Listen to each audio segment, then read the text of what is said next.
We are strong believers that technology can turn your people into superhumans. It's not going to replace them. It's going to turn them into superhumans. All leads are crap, and it's up to you as to make them good. From that $20,000, $30,000 a month range, I took it to pushing $800,000 a month from my bedroom.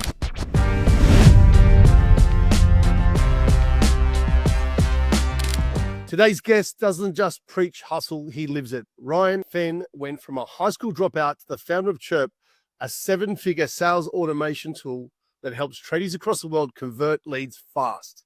From knocking on doors with a newborn baby to running a $700K per month tech business, Ryan's journey is built on grit, faith, and follow-up.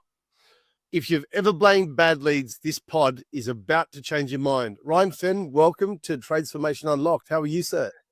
Very good. Thank you for that intro. That was great. I loved it. My pleasure, mate. My pleasure. Very excited to have you here, mate. We're going to be having your boys over in Australia very soon, and we're going to get to that a little bit later. But I'd love to know a little bit about you, just the man yourself, before we jump into some of your pursuits and some of your accomplishments. So tell us about you as an individual, mate. Like I said, my name is Ryan Fenn. I'm the CEO here at Chiirp. I'm a happily married man. I've been married for 17 years. In fact, my wife and I just celebrated our 17th anniversary a week ago. And we have 4 wonderful kids. I have a 14-year-old boy, an 11-year-old girl, and then I have twin boys. You'll like their names, actually. The boys are Indy and Ozzy. So, yeah. And so he was actually named after Ozzy Osbourne. I'm a big Ozzy Osbourne fan. So it was a kind of a rough week for me. But yeah, it was a bit, wasn't it? Do you know he's originally a plumber, by the way? He was a plumber before he became a rock star. That I did not know. I'm like a super fan, and I did not know that. I knew he was like a blue collar guy. I didn't know he was a plumber though. That's cool. Well, that's really cool. That makes him even cooler. All right, sweet. So, tell me, if you married for 17 years, were you married in 2008? 2000. It was in 2008. Is that right? Yeah, something like that. Yeah. So it's funny enough, I just celebrated my 17th wedding anniversary. That's the only reason It's great. All right. Nice. Yeah, we met in March and we were married in July. So it was a 4-month meet, date, engage, get married in 4 months. So wow, we have a lot in common. My wife and I met at a wedding, and we met in May, and I think we were married. We engaged within a few months, and then married by the following January. Oh yeah, look at that. It's like when you find the winning lottery ticket, you don't wait to cash it in, right? Grab it with 2 hands. You said twins, sorry, and they're 6-year-old boys. Lovely, man. Lovely. What we do all comes back to having a great family. And I'm such a big believer that, like, if you don't have a great family unit, what's the point of making money and being successful if you don't have that in gap as well? We could probably talk for hours about that. But yeah, for me, it's, let's say I can't afford another kid. That kid will make you be able to afford that other kid. When you have kids, it produces an exponential drive within you to be more successful and make more money. So it's been very rewarding. Lovely, lovely. So tell us, you had a windshield washing kit and $500, and you turned it into a thriving operation with a bunch of gas stations. Tell us all about that journey. So when my first son was born, this would have been 14 years ago, my wife and I relocated from California to Utah. I always wanted to be an entrepreneur. I was always entrepreneurial. I didn't finish high school. I just wanted to sell stuff. So bounced around from various sales jobs and different things, and just always hustling and trying to make a life for myself. But when I had that first kid, it was like go time, right? Because it was like, it is no longer just me, and it went from me to me and my wife, which is, she worked when we were before she had Maddox. But once you have that baby, it's like it's go time, right? And yeah. So we moved to Utah with pretty much nothing. She had worked at this hotel, and then when she had the baby, we got her last paycheck, and I had a little bit of money, and we moved up to Utah, and we paid our first month of rent. And we had like $500 in the bank account, and my parents always did fine. My dad was a builder. He built homes growing up. He was a blue collar guy, and always did fine. We were never uncomfortable or anything, but I really didn't want to have to reach out to my parents to borrow money to take care of my kids. And so I really, really made it a goal that I would never reach out to my parents to ask for money. They certainly would have given me the money, but I wanted to not do that. And I saw an ad on Craigslist, actually. I don't know if you guys have Craigslist down there. But we have an Australian version called Gumtree. So it's similar. Yeah. So there was an ad for a guy that he said, come do windshield repair. And so I said, hey, maybe that's good. good opportunity. So I applied and I went and interviewed with this guy at a car wash. He was sitting I remember so vividly sitting there with him at this car wash. It was freezing cold outside. It's in the middle of the winter. And he says, yeah, what we do is as cars come through the car wash, we offer windshield repair. We'll look at their windshield, see if they have any chips on their windshield. And if they do, we'll fix them for them right on the spot. So, a little rock flies up and hits your windshield, gets a little crack. We can keep that from spreading so you don't have to replace the whole windshield. So I started working for this guy, and right away was getting windshield repairs, doing 5 or 6 a day, and getting paid like $20 a chip. And the insurance companies cover it, and they pay $65 per chip. And I was always going, man, if I had my own business, I'd be getting $65 a chip, not $20 a chip. And then it was about a month into that I learned that the guy was doing some pretty shady stuff. He was processing insurance claims with past customers. Like guy would do a windshield repair, and then like a couple months later, he would take that information and reprocess another windshield repair claim. And so it was pretty heartbreaking, because I was like, man, this is a good job, but I can't work for this guy. I can't morally work for this guy. And so I had saved up $500, and I called and I ordered a windshield repair kit from this place online. And the big problem was I didn't have a car wash to work out of. That was our source of leads. I get the windshield repair kit, and I'm like, okay, how are we going to do this?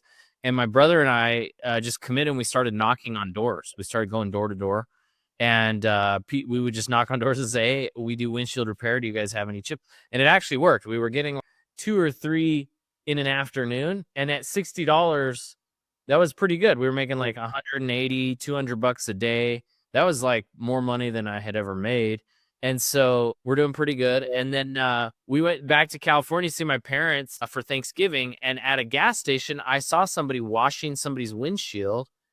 And then I noticed that their shirt said chip repair. And I was like, oh, man, that's pretty interesting. Cars are coming in constantly into these gas stations. That's a pretty captive audience. They're standing there pumping gas. I've got about a minute, which is all I need to pitch. Perfect. So I go back to Utah. I go to this gas station. This guy named Mike, super nice guy. I go up to him and I say, hey, this is what I want to do. And he says, that sounds pretty cool. Go ahead and do it. And so what we did is we created kind of this like old school, those old timey gas stations where you pull in and they come in, they do your air pressure and they check your oil and they do this. I was like, I just want to wash windshields. And then if they happen to have a chip on their windshield, I'll ask. And so they would come in and we would just say, thank you so much for coming into Mike's Chevron. As a courtesy today, we're washing everybody's windshields. And they'd say, great. And I'd wash the windshield. And then if they had a chip, we'd offer it. And the first day, that was a Saturday, we did 15 repairs. So like, we made like $900. And I was like, oh, I figured it out. So we just kept doing chips out of that gas station. And then pretty soon he introduced us to some other gas station owners, and we started hiring people. And we had 4 gas stations. And then this guy from the Nissan dealership came through, and he's getting gas. And he's like, what are you guys doing out here? And we told him, and he goes, we have cars coming into the dealership all day for oil changes and service and whatnot. Why don't you set somebody up there? So I was like, for sure. So we get somebody at the Nissan dealership. That one worked out. Next thing you know, he introduces us, which there's a really great lesson in that getting us into the Honda dealership. But I'll just say it real quick, but I'm a big believer in like deep gratitude and lovely and practical gratitude, and not just thanking. I try to thank God consistently and regularly, but also in the people we interact with. If we can show sincere gratitude, it can take us very far. And I just remember one day the manager kept saying, yeah, I'll get you a Honda. And I kept asking him, can you use a Honda? And I realized that it was a very selfish interaction. I kept just saying, it was a one-way thing. I'm like, give me a Honda, give me a Honda. He wasn't going to benefit from it. And finally one day I was like, have I actually shown him like some really deep gratitude just for being in the Nissan dealership? And so I went in and just said, Denim, just wanted to say thank you so much for the opportunity you've provided for us. We've done very well here. And I didn't have like an agenda. It wasn't like I was going, this is going to work to get us in this. I had felt like I hadn't really expressed that gratitude. And the moment I did, he goes, you know what? I'm going to call Honda right now. And he calls them, and we were in Honda the next day. And it just, anyways, that's a little tangent, but Can I jump in, Ryan? Because I'm so on the same page with this. yeah. So there's a couple of points I want to bring up. I studied with a guy called Dr. John DeMartini. I don't know if you've ever heard of him. He's American. He's actually, yeah. So what he says, what you think and think about, you bring about, right? So it's not just what you think about, you've got to be an attitude of gratitude as well. And also, too, there's another thing for our listeners, and I love to turn our pod not just into a great opportunity to learn a lot about you, but also to a learning experience. And for all the listeners, there's a term called palm down networking, right? And what we want to do is palm up networking, right? So, palm down networking. So we give first without the expectation of receiving in return. Because when you give first, you just set up this vibration where you're going to end up getting back tenfold, but that's not, like you said, it's not the intention, but it's just a great way to live. You just feel fantastic, and you're serving other people. So I couldn't agree with you more, mate. Justin would be really excited. Justin be really excited to hear this conversation, because we have these deep conversations every week. It goes all the way back to, I'm a religious guy. I'm a Jesus guy. It's like, Jesus said to find yourself, lose yourself. Everything is contradictory. When we're out of energy, if we want more energy, we go to the gym and we work out, we give out energy, right? We want, it's like, you want more money, give more money away. You want more to flow into your life, give more away. And so, yeah, it's a hard lesson to learn, because we want to be stiff. Said, a guy once told me, said, a closed fist, money can't get out, but money also can't get in. So it's the same concept. Love it, man. Love it. So anyways, we get into several dealerships. We're cranking along, doing well. I'm making pretty good money, more money than I'd ever made before. And never satisfied. Maybe that's not the right word. Never. I'm content, but not satisfied again. Happy. My brother will listen to this, and my brother said to me once, I'm happy, but I'm not satisfied. Yeah, that's probably the right. I want more. I don't need more, right? Yeah. I wanted to go bigger, and there was kind of two options I could go. As I keep scaling this business, which kind of felt like it had a cap of scalability, in that there's a lot of management required. And then I had the idea that maybe instead, this is such a cool entrepreneurial opportunity for young entrepreneurs. Maybe I start teaching people how to start their own windshield repair business. And so I started a course, how to start and grow a profitable windshield repair business. This is a 2014. This is a kind of before courses were like a big deal online. It was, and so I sat in my room. I had a Mac mini computer, and I created PowerPoint presentations, how to approach somebody at a gas station, how to process an insurance claim, how to do the actual repairs. And I made all these videos, and I put them in a hosted WordPress thing, and I started selling this course, and I would post on Craigslist. That was one place that I did. I posted on some local classifieds, and I started getting leads, and people started buying the course. And it's funny, some of the early days, they were local people, because I was advertising locally, and they were buying the course from me for $3,000. It's funny, because I was with my wife yesterday, and when we first started, we saved some of that money. We saved about $10,000 of that cash that we got. And we were just going through the safe, and I still have that stack. But so nostalgic. That is awesome. It was like our Alamo, or like our last, like they just everything falls apart. We've got that, Love it. And so, and then what I started to do is people started to buy it. I started to get some testimonials. I helped 3 or 4 people start a business, and they were really happy to share testimonials, doing well. And then I started advertising on Facebook. And I started getting leads through the Facebook lead form process. So the Facebook funnel that's automatically there. And I was getting leads coming in, but they weren't converting very quick. It was a slow go at conversion, very top of funnel type leads. Yeah. And I learned over a period of time that if I texted the leads very quickly, I had a higher chance of converting them. And so I started kind of piecing together softwares to send a text message right when the lead would come in. A text message would go out to the lead that said, "Hey, it's Ryan.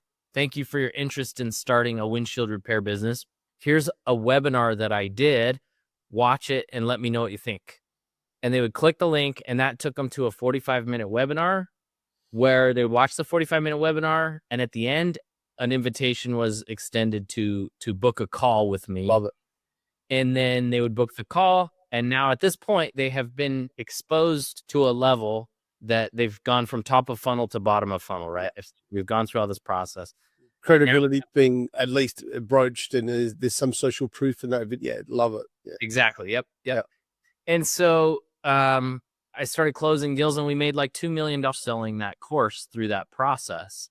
And there's a lot of lessons in that. One being, how quickly we contact leads when they come in, and then the process of moving them through a funnel, but also the ability to create large impact with technology. So I sat there and did a 45-minute webinar one time and recorded it, and that worked as my salesperson for $2 million worth of sales, right? It for me, the person up to the point of, getting them to at least, it creates leverage for you. It's look.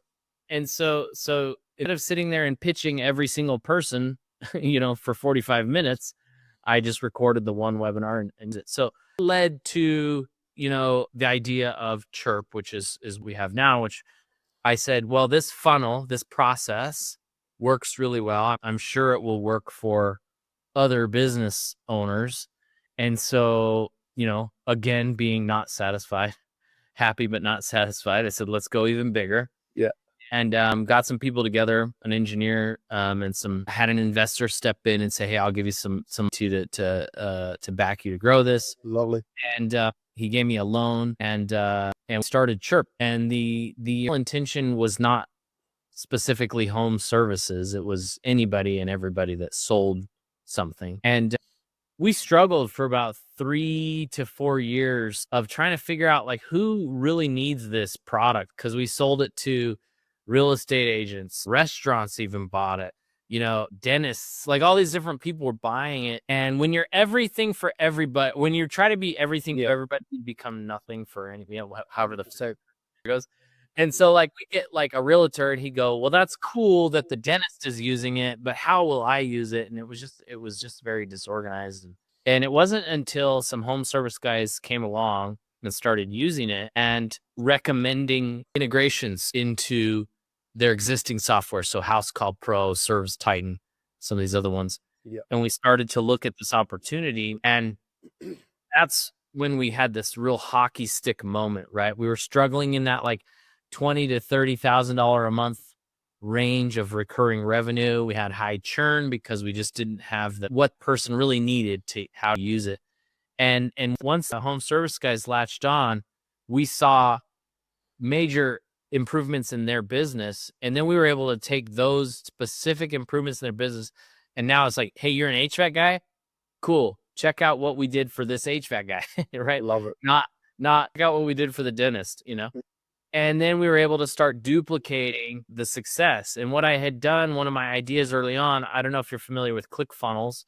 Yeah, absolutely. Yeah. Russell Brunson's. Yep. One of his things at the beginning that helped him go viral was if you built a funnel on ClickFunnels, it came with a share code, like a share URL that you could give to somebody else and say, hey, I have this funnel that works. You want it? And you can hand it to Wow, got it. I didn't know that. Fantastic. Yeah. So you could clone the funnel that already works somewhere else and share it to someone else. Wow. That's right. Very cool. And so my idea was, well, Russell Brunson's smart. Let's do what Russell Brunson does. And so I said, with our campaigns, like our follow-up campaigns, let's create a share code for the follow-up campaigns, and we can share that code, and then it'll build the campaign within Chiirp. And so we took these HVAC campaigns and all this stuff and said, you want our campaigns? Copy them right into your account. And so now, as we've gone on and on and on for the past 3 years, lots of people have been building campaigns. Like my customers come up with way cooler stuff than I ever did. And so they tell me what is working and they'll hand it to me. Like an example, like Lori Scholl with Eagle Pipe Heating and Air. She had the idea to invite your customer to for financing. You're right. Before they even show up. Yeah, love it.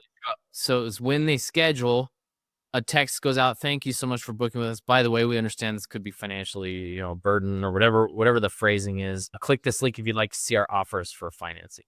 And then now the comfort advisor is showing up to the home with a pre-approved, That is a buying signal if I've ever seen. I mean, we're coaches, but we're primarily sales trainers. I mean, if I'm looking at the job sheet and it's saying they've already applied for finance and they're approved, what a buying signal. Yeah, and we're now working with GoodLeap, and we're working with GoodLeap to create so that now, like, we want to take it even further where we say, hey, if they are pre-qualified, we want to make sure we send the right sales guy to that person. Yeah. Anyways, so create all these cool things, and then that's when we really started to see success with Chiirp, when we started to get these from other home service businesses.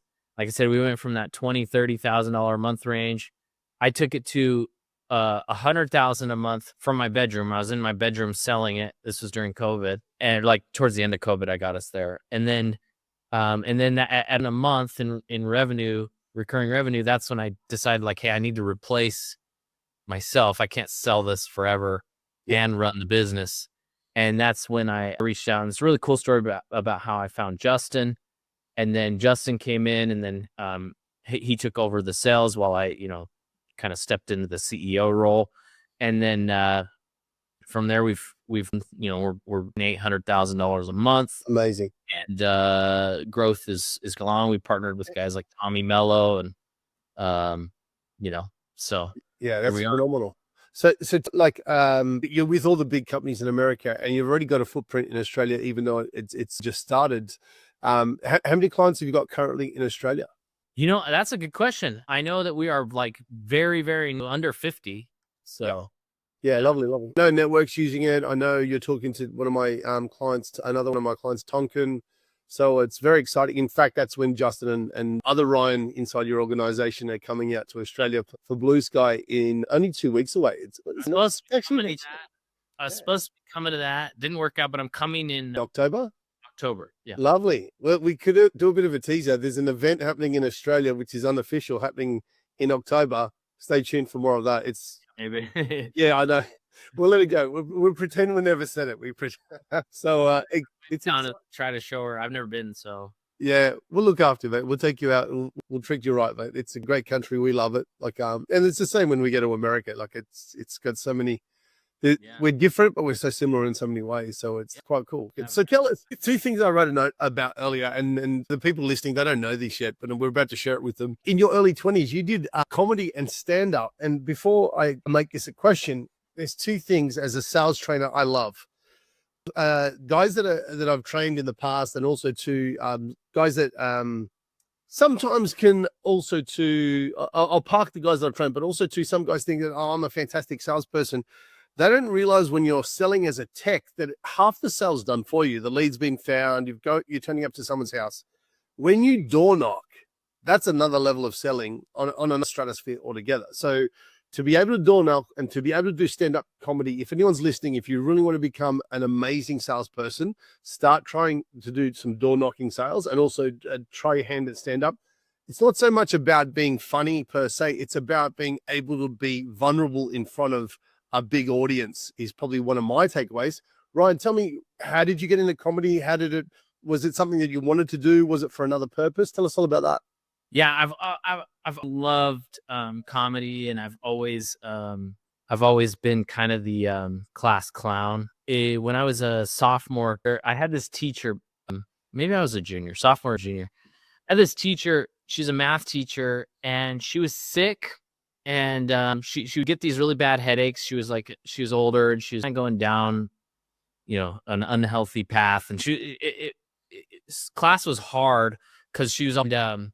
She had a teacher's assistant, Mrs. Golek, who helped in the class. Even my teacher would constantly ask me not to, but for me to play in a joke, I can't not do it. It's like impossible. And so I could always get Mrs. Golek just like busting up laughing, and she'd get real frustrated because the teacher with the headache was like, "Can you stop laughing at him so he'll stop doing this?" But she couldn't. I was like, she's feeding the monster. I could really jab her. I could get her so good.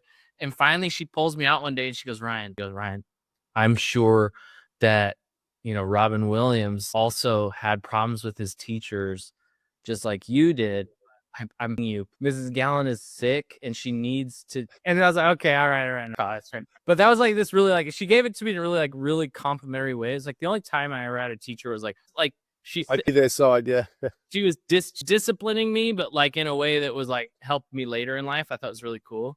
But so that kind of like I was always like it always meant something to me. But one day I was walking along when I pretended to go to college to make my parents feel good. I was going to a community college, and I heard a guy saying, "Oh, I do stand up at this. We do this kind of like little group where people practice stand up." And I was like, "Oh my gosh, I got to do that." So I go to the guy and I go down, and they have this little class to do stand up, and I did it, and then we did the show, and I did really well at the show. I got like really good laughs, and I did like 8 minutes, and like a lot. That's like a lifetime for a new comedian. And none of the other students got any laughs. And I feel bad because it was kind of a rough night, but then I ended up getting a lot of really great laughs. And so I started getting invited by comedians in LA to open for them. Yeah. And so I started opening for comedians throughout, the improv in Orange County in Los Angeles. And so I never like headlined or anything, but I could do like 8 to 15 minutes and it like set this foundation of confidence. I've always been a very confident person, but that like really sent me over the top. Like this is the hardest thing in the world to do, and so everything else is easy, right? And so like knocking doors or whatever, it's like because like it's like what Seinfeld says is like comedy's not art, it's a sport. There's a winner and there's a loser. There's a combat sport sometimes. There's a loser. The audience wins or the comedian wins. There's only two ways to look at it. And like musicians, they get to go on stage and they have all the support from the other people on stage and the music.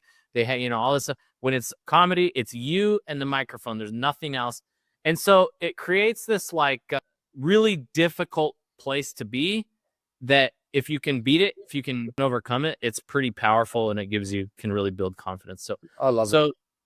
I got out of it, and actually just recently my wife and I have gone to some really great shows, and I've got the itch to start doing it again. But I did it for 3 or 4 years. Can you share some of the comedians you're following at the moment that we would know about, potentially would know about in Australia? Let's see. 2 weeks ago, I went and saw Colin Quinn. Do you know Colin Quinn? No, I've never heard of him. No. So he was on Saturday Night. He's been around forever. Did he marry? I've forgotten the name now. The Scarlett Johansson? No, he was with the host on Saturday Night Live. No, he was a cast member on Saturday Night. Got it. Yeah. So look up Colin Quinn. I was surprised because he was in the movie Night at the Roxbury. He was back in like the Will Ferrell days and like okay, long time ago. Yeah, right. Yeah, long time ago. And he was surprised because he popped up. I was like, oh, that'll be cool to go see him because he's old and like he's been around forever and like whatever. It'll just be kind of nostalgic. But it was one of the best shows I've ever seen, and I've been to hundreds of comedy shows, and he was love it, incredible. Last night, my wife and I went and saw Andrew Demukes. He's from Saturday Night Live as well. Excellent. I bumped into Bill Burr a couple of weeks ago in New York. Obviously, he's really good. You know who's my absolute favorite right now is Dusty Slay. Look up Dusty Slay. The only name I know out of all them is Bill Burr, so I'm gonna have to check out Dusty Slay. The rest that's fantastic. That is awesome. Yeah, Dusty Slay though is by far right now my favorite comedian. Awesome. We'll be checking them out. All right, let's bring it back in at Chiirp for a second. So like in Australia, the podium's been here for a while, and there's people would be familiar with it.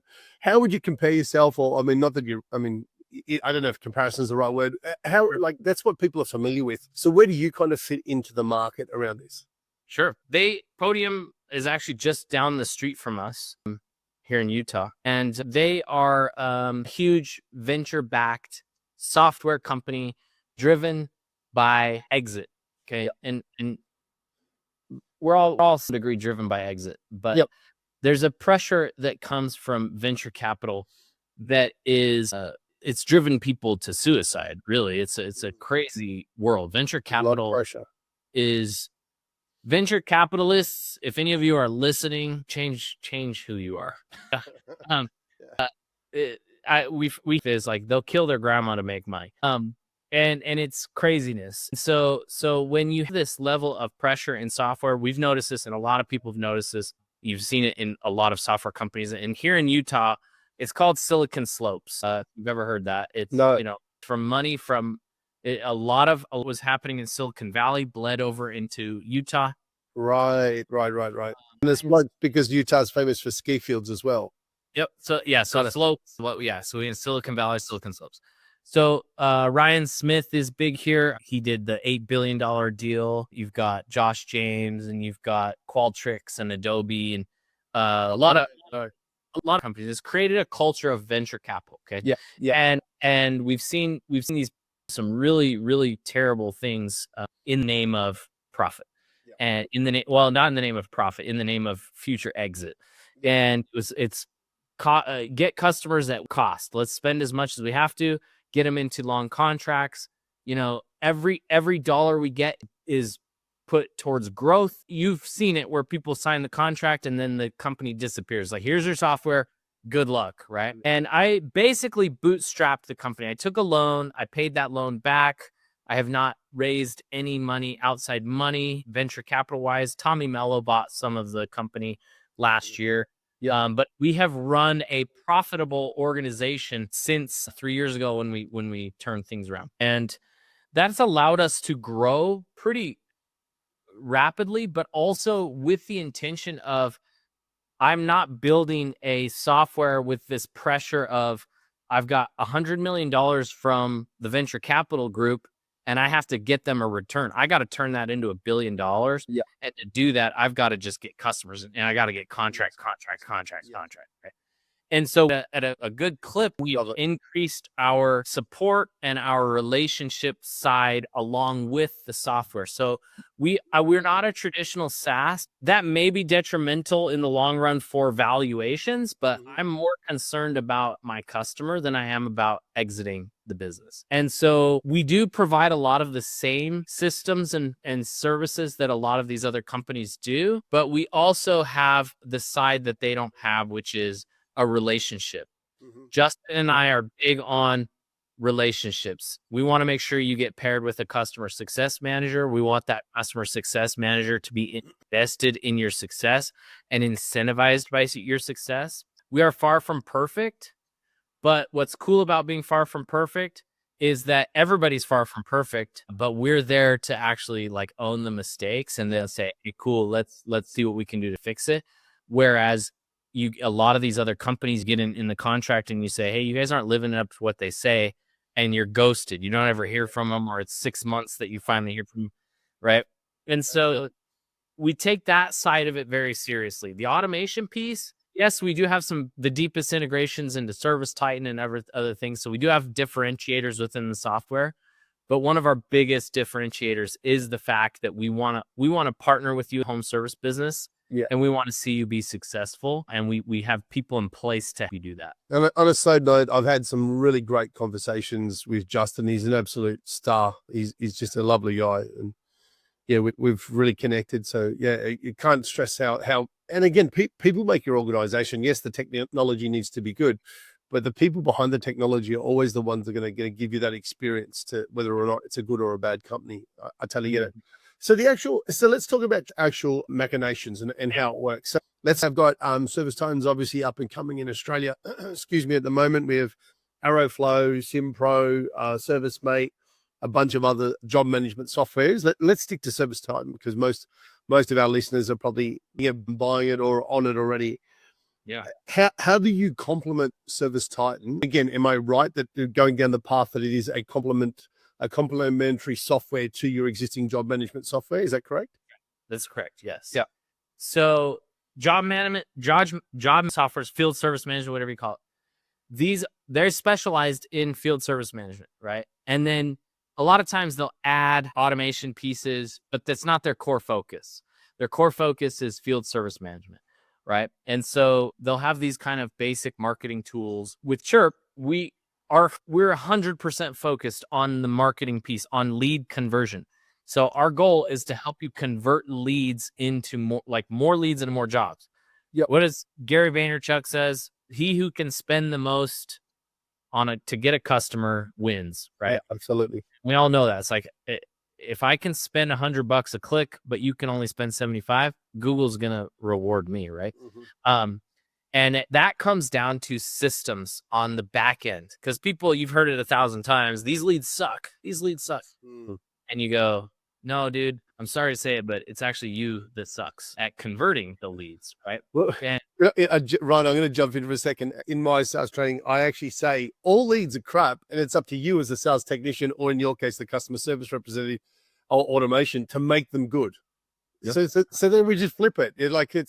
So yeah. So otherwise, people start. Yeah.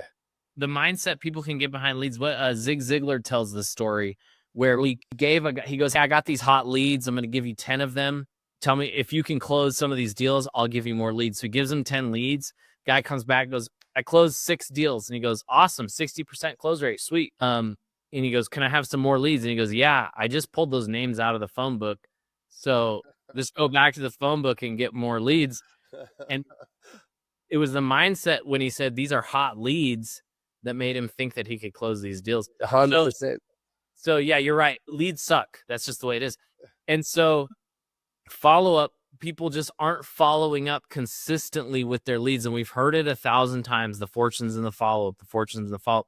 Yet for some reason we don't do it. It's like, we know that going to the gym is going to make us stronger, but we don't, like, a lot of us just don't go to the gym, right?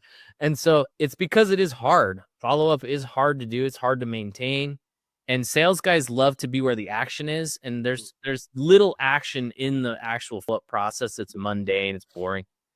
And so my thing is like, hey, instead of like trying to force the sales to do more, let's just take it off their plate altogether, automate the follow-up part. And then as those leads bubble back up, then they can take them over. So like, you know, for a sales guy, a lead that's hot, that's ready to buy, he doesn't care if it came in today or came in 6 months ago. If they respond to a text message and say, I'm ready to buy, or give you a buying signal, Yes, that sales guy can then take it and close the deal. Had I had this Facebook leads from the windshield repair, I told you those were top of funnel leads.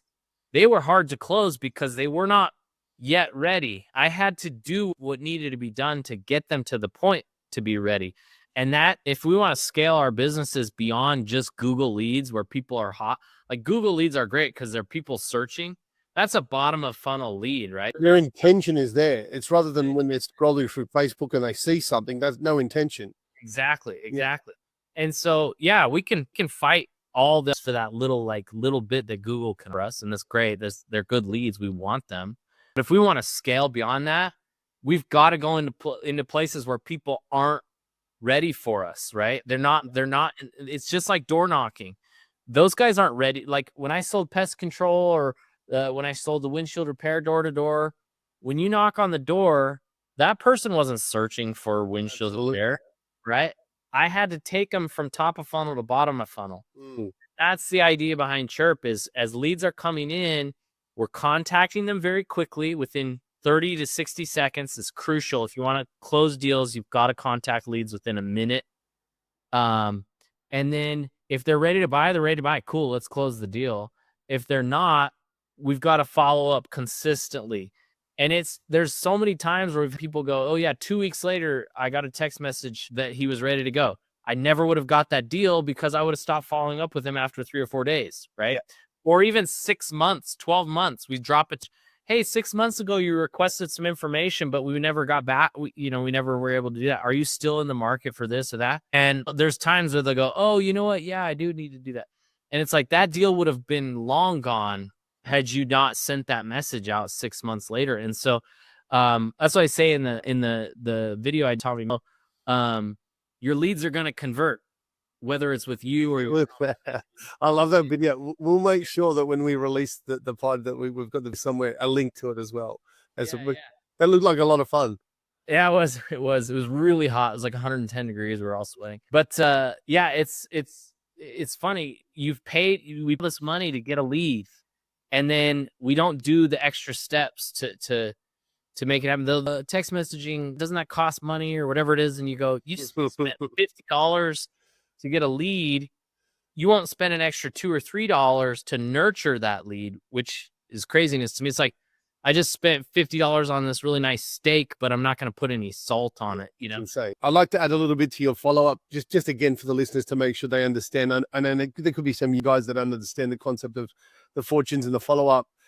Years ago, when I had Plumber to Rescue, I was aiming for a certain sales target, and it was our financial year. I was following up and I was trying to get this target, and I think I was about 15 grand short of what I was set myself the target. I followed up a lead for 12 months, and it closed on the last day of the financial year for $32,000. And it was just like, it just made me so happy because I was so persistent, but following up is absolute. I for a piece of software to do that for me, so therefore I didn't have to do it. But that is just, yeah, I get when you say it. Yeah, the principle is all the same, right? You could do it manually, but it's inconsistent. And we say, you know, Chiirp's like your assistant that's going to follow up. She's never going to call in sick.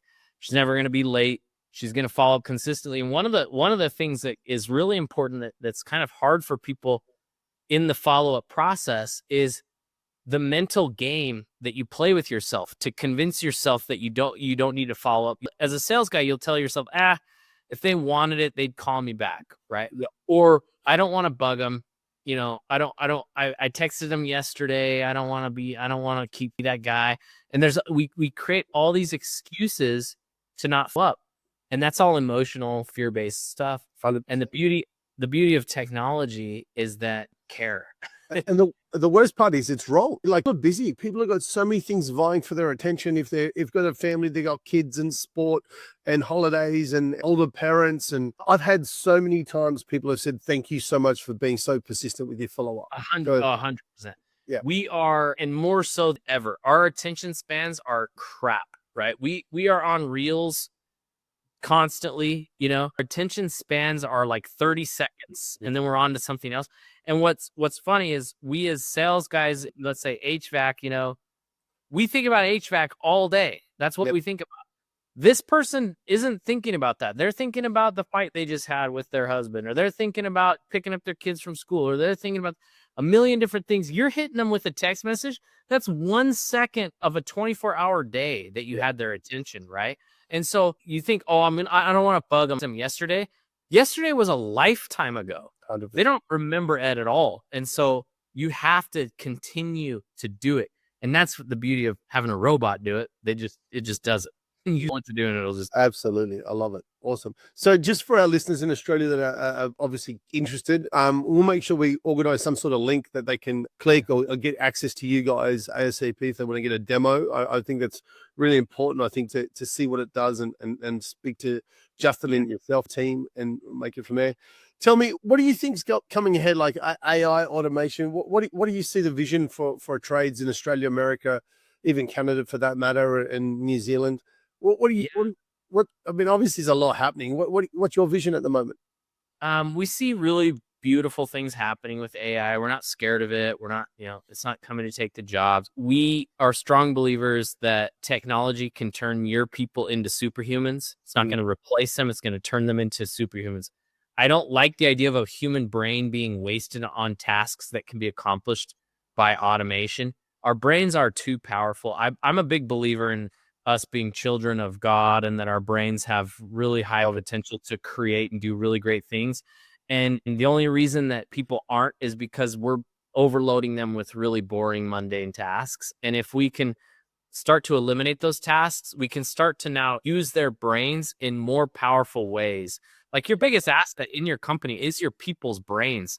If we put those brains to work, they're going to come up with really great things. But if they're just doing things that are brainless, boring follow-up that just can be automated, or different tasks that can be automated.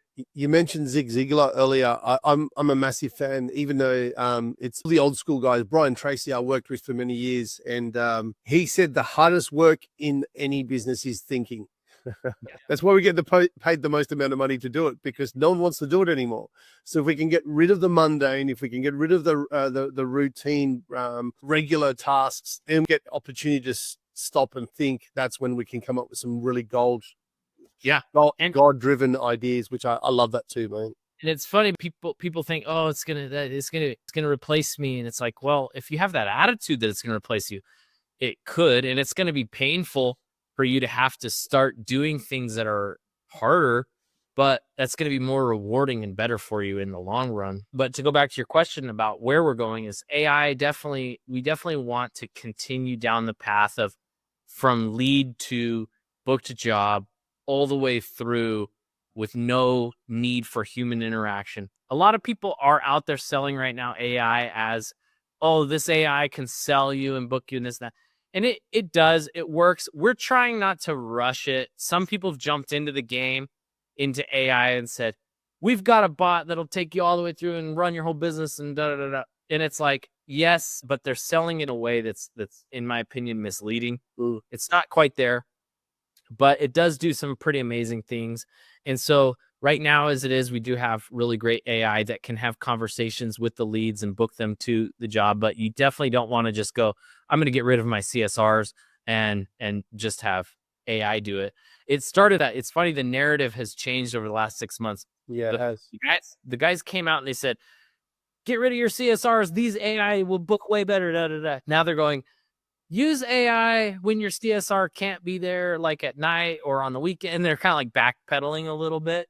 And so we're trying to avoid that. We're trying to release it in a more honest way. That's like, hey, this is what it is now. It's going to be better later, and it's going to continue to get better. We're trying not to hype it up to a point where you buy something and then it's not what you thought it was going to be. And so, but yeah, AI, we're adding AI. We're also, one of the big things that we are heavily focused on is internal AI, to where it can understand your customers' buying habits. And it'll say, hey, you know what? Tuesday morning is the most effective time to send this text message, or that, and start to get insights into timing on text messages, better words to use, all that kind of stuff. There's a lot of internal AI. There's a continual improvement piece inside the actual way that it messages and time. Like, yeah, love it. That's right. Yeah, that's awesome. Right. I think we're going to miss the plane, so to speak. So tell me, what would any final comments or statements you'd like to make to our listeners today about Chiirp, or just in life in general? I know you're a man of faith. I think that's a fantastic thing, and myself as well. So is there any final parts around family, business, etc. you'd like to say before we wrap up today? Well, I'll do my pitch and I'll end with the lines. But Chiirp, like I said, we're here to partner with your business. We're not a high pressure sales organization. Do a demo with us. We do a consultative look at where you're at, where the low hanging fruit is, that we could implement some automations very quickly and see some returns. We want to see returns very quickly, and then we'll continue to add automation steps and different things throughout. But start with a demo by going to chiirp.com, 2 eyes in Chiirp, and you like you said, you'll leave a link. But with our team, everybody that works for me, I have absolute faith in. They're incredible people. The sales guys, the sales team that I have, they are just really good people, and they're incentivized properly. We don't try to do these one call, get on and get a contract. We're consultative approach to it. So, then down the other side, so please book a demo with us with that. And then, like I said, the faith side of things, I'm a believer in being a creation of divinity. I believe that we are actual literal children of God, and with that comes a divine potential. Just like my child has potential to become greater, I believe we have divinity within us, and that we're inspired, and as we work together, there's no competition. It's a creative approach. And so the more you're successful, the more I'm successful, and the more everybody is successful. I really try not to take that whole, like, I have this business secret, I can't tell anybody. Everything's on the table. If you know Tommy Mello, is like, let's put everything out there, and everybody will rise up, and everybody will be more valuable. And so I'm a big believer in that. So yeah. Ryan, I can't thank you enough, mate. It's been an absolute honor. I can't wait to see your boys over here very, very soon. Thank you so much for your time today, mate. Really appreciate it. Everybody listening, get a demo with Chiirp ASAP. It'll do you some favors.